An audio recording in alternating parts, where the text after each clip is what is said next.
The Harley-Davidson X440 made its India debut in July 2023 as the first product spawned by Hero Harley collaboration. Despite being a promising product, it never managed to set the sales chart on fire. While the core fundamentals were sorted, things like polarizing design and average quality levels meant it did not strike a chord among many potential buyers. With the X440 T, Harley has attempted to address those issues while bringing other subtle updates to up the desirability quotient. In fact, the company takes a lot of pride in mentioning that there are a total of 72 changes in the T variant over the previous standard model. But do these updates make a difference and make it a more enticing package?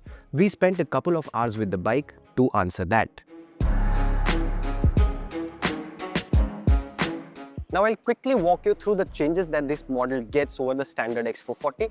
Now starting with visual changes, obviously the tail section has been tweaked. For that, Harley-Davidson had to tweak the rear subframe to accommodate this longer and more pronounced tail section, and they have also included chunkier and more purposeful grab rails. And of course, the color options are new, this decals on the fuel tank are new, but a major change has happened in features department. So the analog throttle has made way for a ride-by-wire throttle, and what has enabled is two ride modes, rain and road, which alter the throttle response as well as torque delivery to some extent.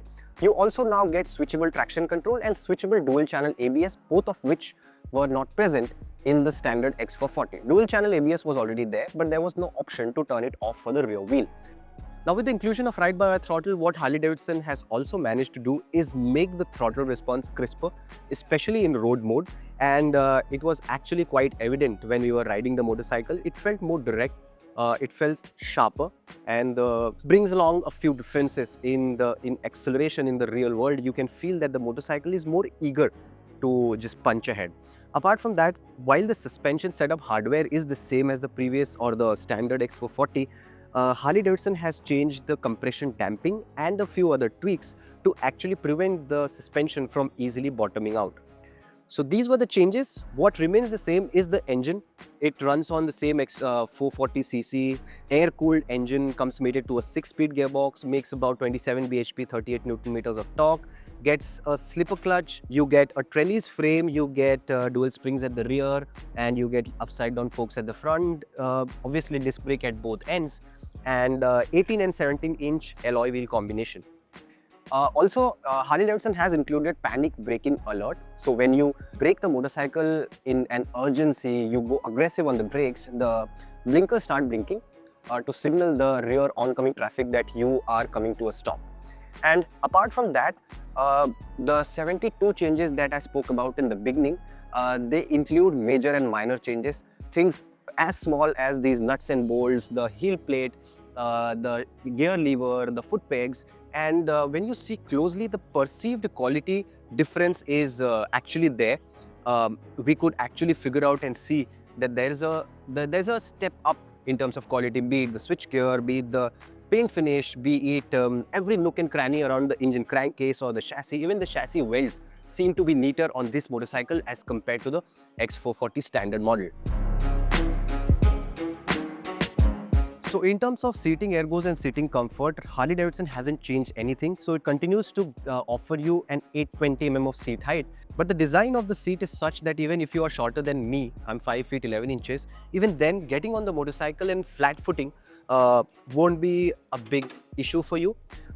Yeah, obviously if you are shorter, you might be tiptoeing, but overall this is quite manageable. So the seat in particular has a good amount of space, and even the cushioning is pretty dense.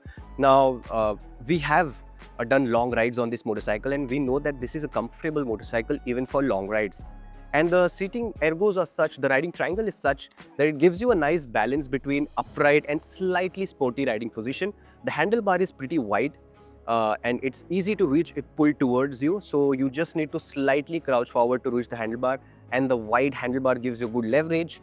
And these new bar and mirrors, by the way, give you very good visibility of the oncoming traffic. Although they look like they are a little impractical as compared to your standard mirrors, but while riding the motorcycle, I realized when they are positioned properly, you can actually see a lot of stuff of what coming from behind you. The foot peg position, it's quite neutrally set. It's slightly forward, but not too forward to feel cruiser-like. And overall, it gives you a very involving yet comfortable and upright riding position. Now talking about the riding experience, the X440 has always been a lovely motorcycle to ride in many ways, and the X440 T carries on with that aspect of the motorcycle but builds on that with certain improvements. By improvement, what I mean is that the front fork, I felt that it doesn't nosedive too much under hard braking. Even if you jump the motorcycle over speed breakers, it doesn't bottom out easily. Only when you are jumping it too high and landing too hard, that's when you can hear the crashing sound a little and you can feel it. But otherwise, minor undulations are ironed out very cleanly. Even the taller speed bumps, even if you end up going too fast, the suspension soaks up those undulations quite well. The rear dual springs have not received any changes, and it continues to be a nicely well-tuned setup. It feels a little on the firmer side at times when you are taking nastier stuff, but when the speeds are high, all the undulations are actually ironed out very cleanly. Now moving on to the engine, as I said, the throttle response feels a little crisper. The motorcycle feels a little more eager, especially in road mode. Rain mode brings a little more progressive and mellow kind of throttle response, which should be good in obviously low traction riding surfaces. But overall, the engine has lovely amount of torque right from 2,500 RPM. The red line appears somewhere at 6,000-7,000 RPM, but between that rev band, the torque delivery is so smooth, it's seamless, it's relentless, and riding that torque curve, that torque wave is just too much fun, whether you're riding around curves, corners, whether you're riding fast on the highway, whether you are riding in the city, be it lazy riding or spirited riding. This engine is so versatile that it actually takes it all in its strides really well. So today we got an open road where I could pull the motorcycle till 120 kmph, and even there were no vibrations, almost no vibrations, and the engine didn't actually feel out of breath.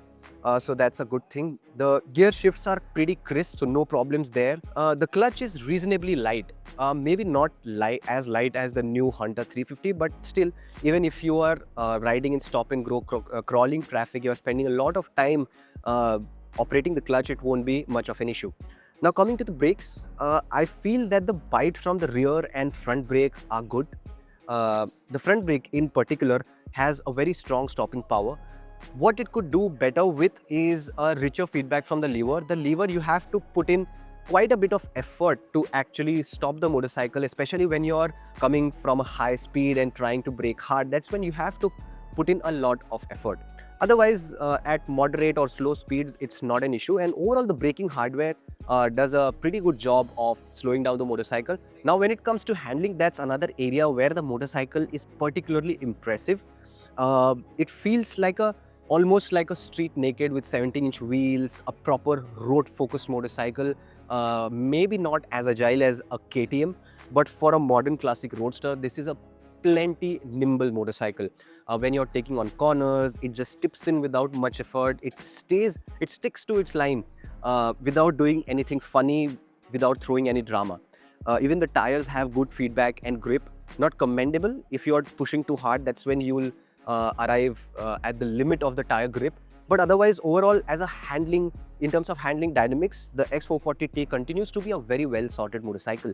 I also want to point out that the quality levels on this motorcycle are pretty good, much better than the standard X440 in many areas. And in terms of design, well, that's a subjective matter, but I personally feel that this one looks better than the standard 440. There were a few design flaws, if you will, with the standard X440. The tail section felt a little incomplete. There was significant gap between the front triple T and the fuel tank. So they have added like a small cowl in front of the fuel tank here as well. That's a very small yet neat addition, which actually adds on to the aesthetics.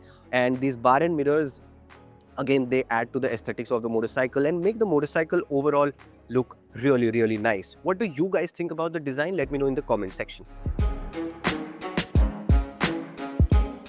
Now, to sum up the story, as I said in the beginning, the X440 was already a good motorcycle in terms of riding experience, and whatever little flaws or perceived flaws that it had, Harley-Davidson has done a good job of actually fixing them. I feel this design, as I said, it's subjective matter, but I feel that this design looks more complete, more cohesive as compared to the standard X440. And in terms of features also, this is definitely a more advanced, more tech-loaded motorcycle with the ride-by-wire throttle. The throttle feels crisper. You have 2 ride modes. Although the difference in terms of the difference in acceleration is not substantial, but still it's good to have that variety of riding modes. And again, you have switchable traction control, which means while you have the safety aid, you can also slide out the rear in dirt whenever you want to. Same with the traction control.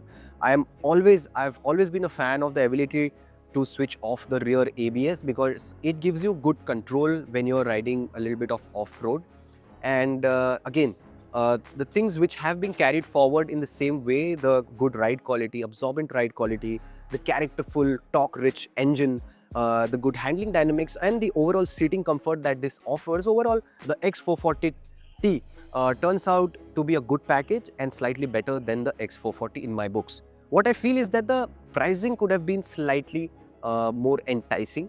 That would have given it an edge over the established rivals like the classic 350 or the Triumph Speed T4 and the Speed 400. Now this particular offering, the T model costs rupees 2.79 lakh.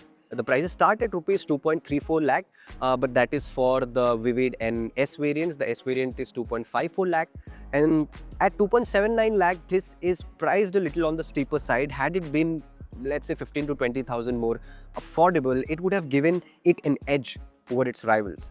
But having said that, it was good riding the X440T. And whether you should go for this motorcycle, I would say if you want to stand out of the crowd and you don't want to just blend into the classic and speed crowd, the X440T gives you that distinctive personality, that distinctive offering. I'm Anuj, signing off for now.